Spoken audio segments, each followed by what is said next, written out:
Del 4 al 8 de julio el festival nos acerca a una oferta compuesta por 21 actuaciones, encabezada por grandes nombres de la escena internacional, pero que también se abre a jóvenes bandas y grupos, reafirmando así el compromiso de Getxo para con la promoción de las nuevas generaciones de artistas.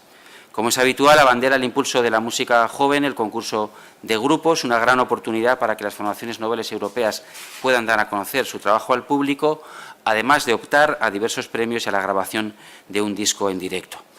Tampoco debemos olvidar la sección Tercer Milenio, en la que tienen cabida bandas asentadas y agrupaciones jóvenes del panorama estatal y las jam session que prolongan la música más allá de la medianoche o el concierto infantil.